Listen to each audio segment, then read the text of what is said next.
Fox 13 has been tracking river and lake rescues on Washington waterways from Renton to Lake Stevens to Mukilteo to Fall City. Our crew simply couldn't get to some of the scenes quickly enough. And that's why we're bringing you team coverage tonight. Fox 13 chief meteorologist Lisa Villegas joining me in studio as we take stock of the heat compared to those cold waters. And Matthew Smith has been following water rescues as the calls for help came in. And that's where we start with Matthew. You are joining us from Lake Stevens tonight, where a 13-year-old has died. What have you learned about how this happened?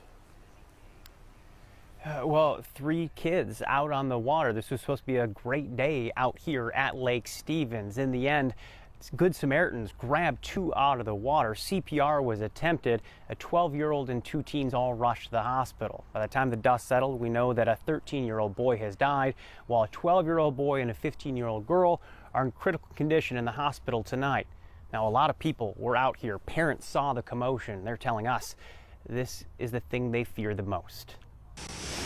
Just makes me sad to think about what that family is going through, and I don't know, just makes you worry about your own kids on the beach and when they get a little older wanting to come down to the beach by themselves. It's what's on every parent's mind in Lake Stevens tonight after drowning here at Davies Beach.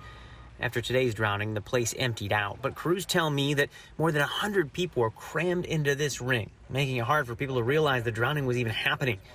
Good Samaritans rescued 2 of the young kids, but it took a Snohomish County diver to find the third, clinging onto life in roughly 10 feet of water.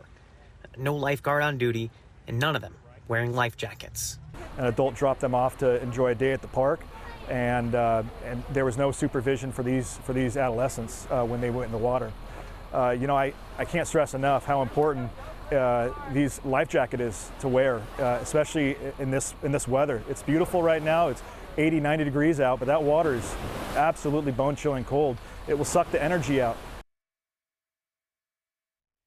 And here's the thing, they could have been wearing life jackets. There's a locker just over my shoulder. They are stocked up. Anybody can come by and get one. It's free to the public. There's a lot of these at beaches all around Puget Sound because we know this is a real threat out there. And these water rescues are real. My photographer and I have been crisscrossing our viewing area trying to catch up with firefighters and sheriff's office departments that are working, swift water rescue teams, kayaks, divers, all sorts of people jumping into the water. In fact, we were in Renton just an hour or so before this had happened at another attempted water rescue.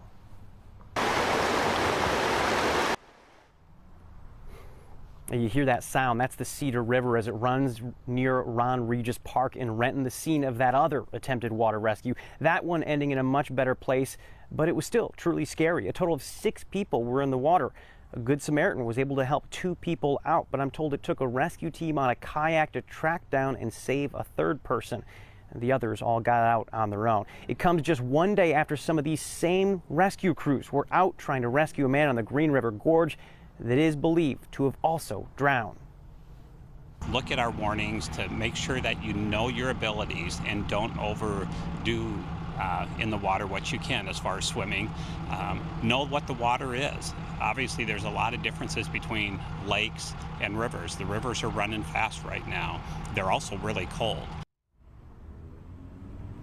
And that is the story. We repeat it every single year at this time, but there's a reason we repeat it. We don't mind sounding like a broken record if it saves a life, because while you may not think it's cool to wear a life jacket, the bottom line is that you have the opportunity to go home that day, and that's what crews out here were telling us today. Yeah, you may not think it looks cool, but you're the one that gets to survive.